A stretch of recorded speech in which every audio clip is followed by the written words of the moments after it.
Pentagon has said that they cannot abide by the restrictions that the Pentagon has put in place. Several members of one family stabbed in Canton. I'm Dave Kinchin. Will tell you who police say the suspect is next. A massive fire breaks out at an aluminum factory in New York. It could be costly for automakers. I'm Dave Spencer. I'll explain what happened and the price tag associated with that fire. Working for you. Fox 2 News at 10 starts now. Developing news tonight out of Canton, where police are investigating a triple stabbing. Good evening, everyone. I'm Taryn Asher. And I'm Brandon Hudson. Investigators say the victims and the suspect, they're all in the same family. Let's get live to Fox News' Dave Kinchin with the latest from the scene. Dave, we know that a person is now in custody. Yeah, that's right. We just saw some police taking away evidence in bags. They did that in at least 2 rounds.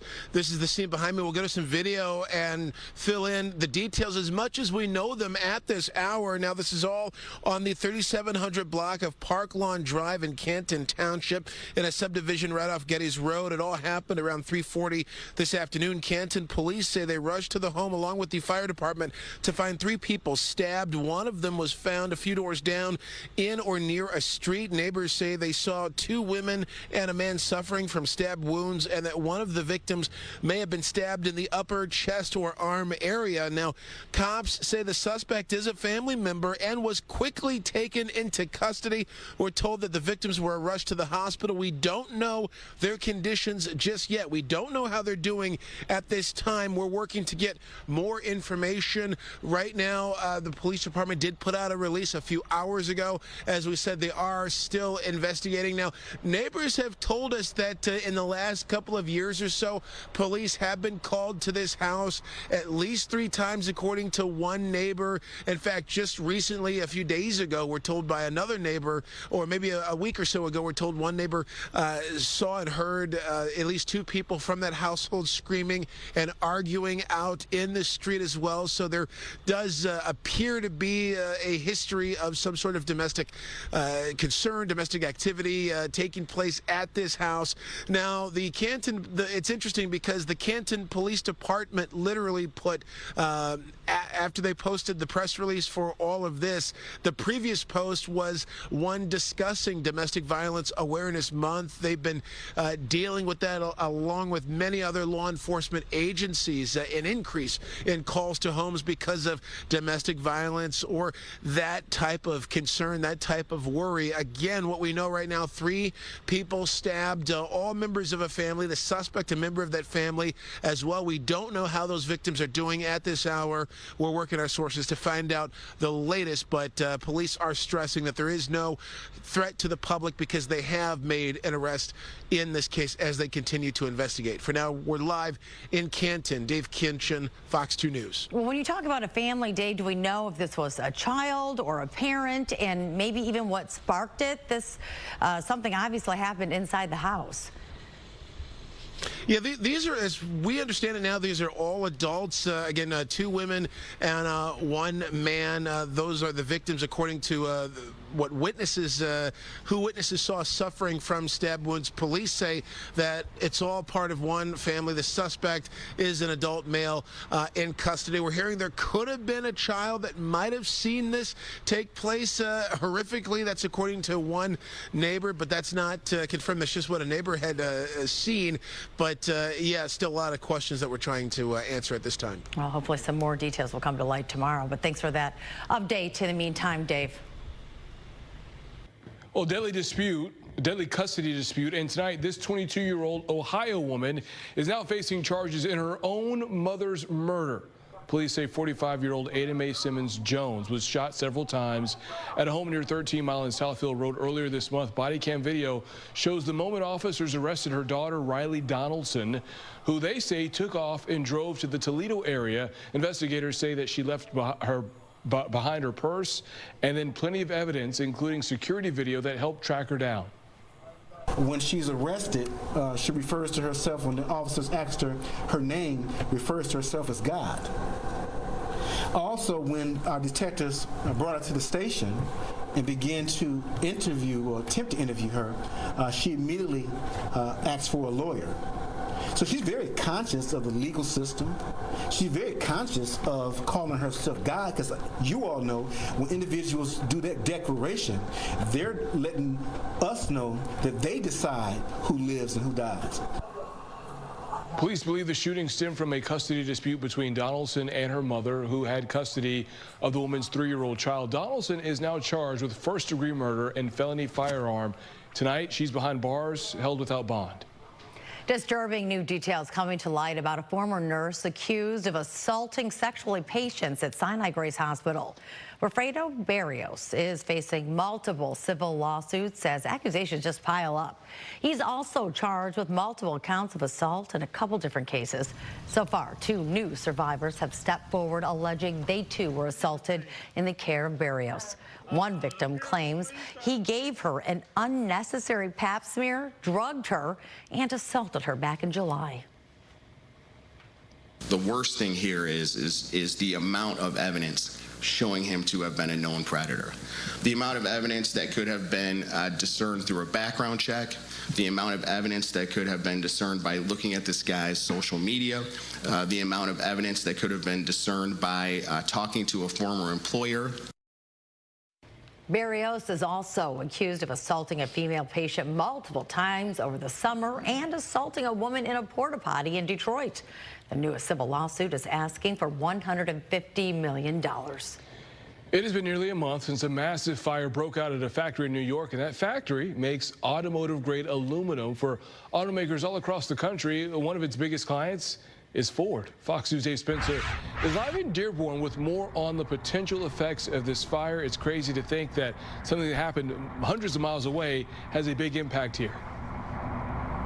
Yeah, all of this over aluminum, right, Brandon? And it could mean potentially temporary layoffs here in Dearborn for the workers at the factory here, Dearborn Truck Assembly, that makes the F-150. Now, one source tells Fox 2 that they indeed were told to brace for potential work stoppage, even layoffs. However, when I asked Ford to get into specifics about that, they said at this time Ford is not going to provide any specifics on any production adjustments. So the hope is that they could avoid any sort of stoppages and thus avoid any layoffs. That is the hope. This is all due to a massive fire in Oswego, New York at the Novelis aluminum plant. That was back on September 16th. Now, everyone did get out of the fire safely, we're told, but it did burn for 20 hours, destroying a factory that essentially supplies 36% of all the aluminum used to build cars and trucks, a major supplier to Ford in particular. That aluminum is used in the manufacturing of the F-150 pickup, which is a top seller of Ford. Now, according to auto experts, disruptions to the supply chain happen from time to time, but one of this scale is hard to plan for and can be extremely costly. Analysts are projecting that and these are purely projections, that the impact to Ford could be anywhere from $500 million to $1 billion. Now, where is that coming from? Of course, there's lost sales, but now where do they get the aluminum from? And the capacity in the U.S. is almost full. Yeah. There's very few places you can go to get automotive grade aluminum sheet. This is a particular grade. So you have to go offshore to other countries. Now, when you go to other countries, then you're looking at a 50% tariff hit.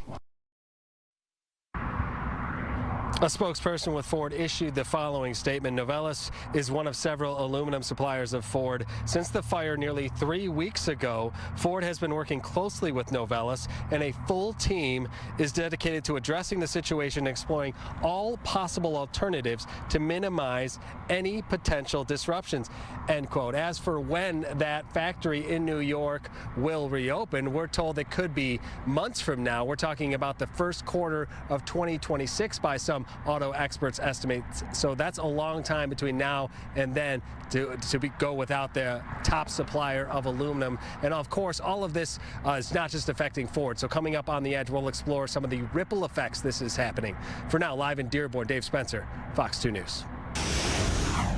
Well, the weather, though, it's been pretty perfect around these parts, and we're told, though, maybe it's going to change. It had to sooner or later. Basically, get out while you can, because by tomorrow, things are going to change. Right? Yeah, it's a cooler pattern starting tomorrow. Now, we are watching this weak system up to our north and west, and that is rain over parts of Wisconsin, even northern lower. Some places getting a bit of light rain, and we have chances for some light showers overnight tonight into tomorrow morning. 73, the daytime high here today. It was beautiful out there. Cooling off right now, 60 for us, 55 in Lansing. You can see live pictures up in Appleton, Wisconsin, not far from Green Bay. It is damp there. That's our forecast, but we start to dry out for Thursday and Friday. Changes for the weekend ahead. We'll show you those changes coming up in 20.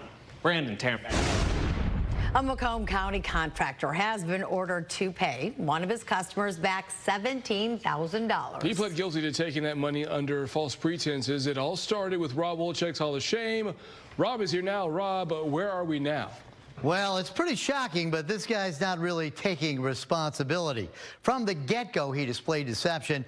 He drove around in a truck that stated he was licensed and insured. He wasn't. And when one calamity after another happened on a customer's remodeling job, she says he just bailed out with her money. And even though he pled guilty to false pretenses, the only thing he admits to is being unlicensed. Well, I'm licensed to put you in the Hall of Shame. And that's what I'm going to do when Fox 2 News at 10 continues.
He says he can fix up your house. He claimed he was a licensed and insured contractor. Well, but after a break-in